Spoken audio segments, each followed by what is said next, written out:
Buenos días, soy Sonia Tortajada, restauradora de escultura del Museo del Prado, y hoy les voy a hablar de la escultura del Diadúmeno aquí desde la distancia. Es una de las obras maestras que conservamos en el museo de la colección de escultura clásica, y como muchas de ellas procede de la colección de Cristina de Suecia, que Felipe V compró para decorar su Palacio de la Granja. La compró junto con su mujer, Isabel de Farnesio, y se dice que fue ella precisamente la que convenció al rey para poder comprar la colección completa en lugar de solamente una pequeña selección para decorar el palacio. De hecho, esta obra, en la base, se puede ver una marca, la marca de propiedad de Isabel de Farnesio, que es una pequeña flor de lis que está incisa, tallada en la base. Esta obra, la verdad es que es una magnífica obra de escultura, pues es de un mármol blanco maravilloso y mide más de 2 metros, la verdad es que impone en cuanto a su tamaño, sino que además, por supuesto, tiene una calidad escultórica alucinante. Pero en realidad les quiero hablar de ella porque presenta una curiosa anomalía que la hace muy especial. Esta obra fue restaurada en el siglo XVII, bueno, mejor que restaurada, voy a decir completada, porque a veces utilizamos el término restauración con demasiada alegría para denominar procesos que realmente no lo son. En esta obra, cuando se recupera arqueológicamente en el siglo XVII, le faltaban algunas partes. Por ejemplo, le faltaban las piernas de rodilla para abajo y le faltaba uno de los brazos, este. Afortunadamente, la verdad es que conservaba la cabeza y el brazo que tiene así flexionado hacia arriba. Es natural pensar que cuando uno está en una excavación arqueológica, pues es muy difícil conseguir que te salgan las obras completas. Bueno, no se han conservado, pues por ejemplo, en figuras de cuerpo entero, pues ¿qué es lo que antes se rompe? Pues eso, brazos, piernas. Si se trata de bustos, pues la nariz, las orejas, los pliegues de las vestiduras. Y la verdad es que afortunadamente esta obra, lo que les digo, conservaba cabeza y uno de los brazos. Entonces, bueno, el criterio de aquella época era que esto había que completarlo. Es verdad que hoy en día, si tú vas a una excavación arqueológica y sacas un diadúmeno simplemente que le faltan las dos piernas, las dos pantorrillas, ni siquiera las piernas enteras, y uno de los brazos, pues tendría sentido museable, es decir, apreciaríamos su belleza, su modelado, su canon, y lo llevaríamos a un museo tal cual. Pero esto es un criterio nuestro moderno. A los ojos de alguien del siglo XVII, una pieza así era una cosa rota, y con lo cual habría que completarla. Y de hecho se completaban hasta las últimas consecuencias, hasta el último rizo que faltara, se le hacía. Entonces, bueno, cuando se ponen a completar esta obra, la verdad es que las piernas eran bastante fáciles. Como conservaban todo el muslo y la rodilla, fue fácil encontrar la posición correcta de los pies y las pantorrillas y de hallar también la proporción, porque conservabas todo el cuerpo. Y así se hizo. El problema vino cuando tuvieron que completar el brazo que faltaba. Porque, claro, nosotros hoy en día tenemos mucha información, mucho más de lo que le tenía la gente del siglo XVII. Nosotros sabemos que el tipo del diadúmeno se representa siempre más o menos de la misma manera, con pequeñas variaciones. Es decir, siempre se representa con los dos brazos hacia arriba y ciñéndose la cinta en la cabeza.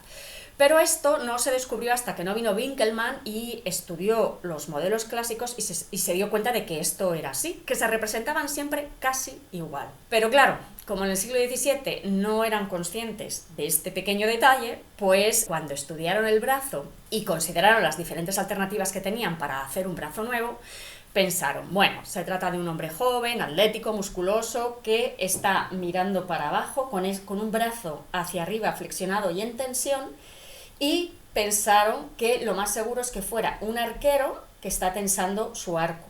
Así que este brazo lo hicieron extendido con los dedos además en una posición como para sujetar el arco, y así acabamos en el Museo del Prado con el único diadúmeno arquero de la historia del arte.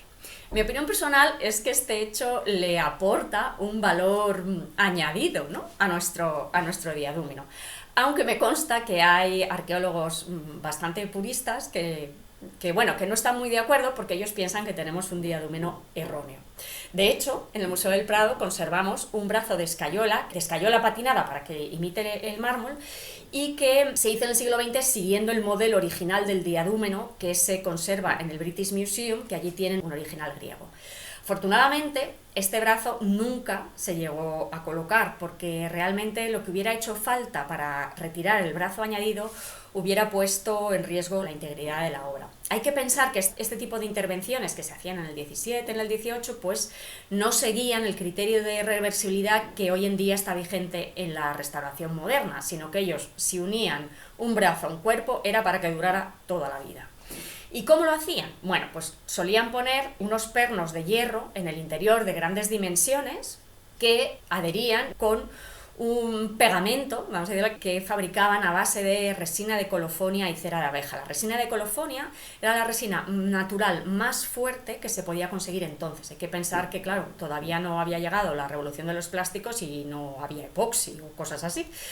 Y además le ponían un poquito de cera para que fuera un poco elástica, porque si no las resinas tienden a ser quebradizas. Y luego, además, sobre todo en piezas grandes, sí que encontramos plomo fundido en los dos extremos para fijar todavía más este conjunto.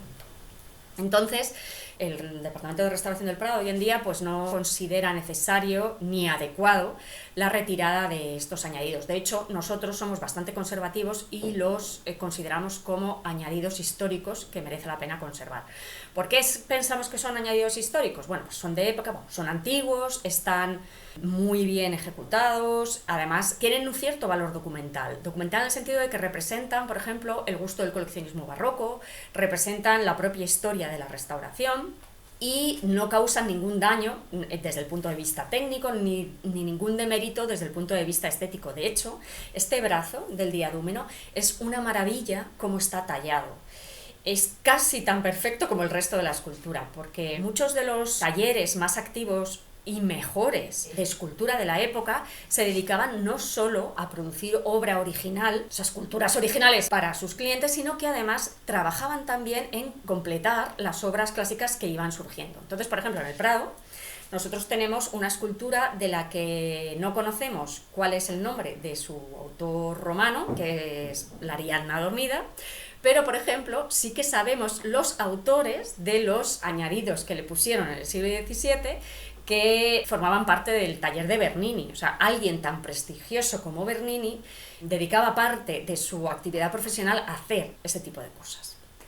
Dentro, ya que nos hemos metido un poquito en los criterios de restauración, hay otro aspecto de esta obra que me gustaría comentarles, porque como van a ver en esta imagen, la obra es de mármol, pero tiene la superficie completamente cubierta de cera como capa de protección. Y además la cera está pulida y de hecho en algunas imágenes te cuesta saber si la obra es de piedra o de plástico, por lo que brilla. Hombre, hoy en día, dentro de la restauración moderna, estas distorsiones no serían aceptables.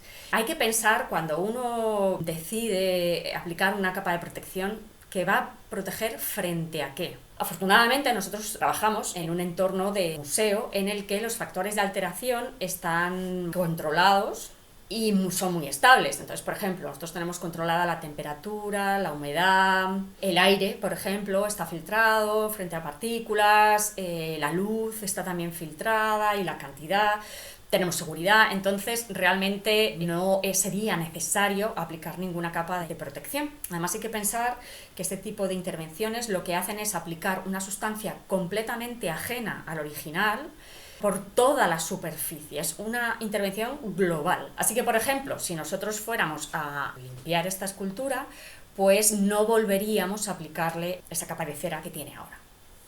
Bueno, yo espero que dentro de poco puedan ustedes venir a visitar el Museo del Prado de nuevo y les invito a que se detengan en las salas de escultura clásica y disfrutar de esta majestuosa obra tanto como la disfruto yo.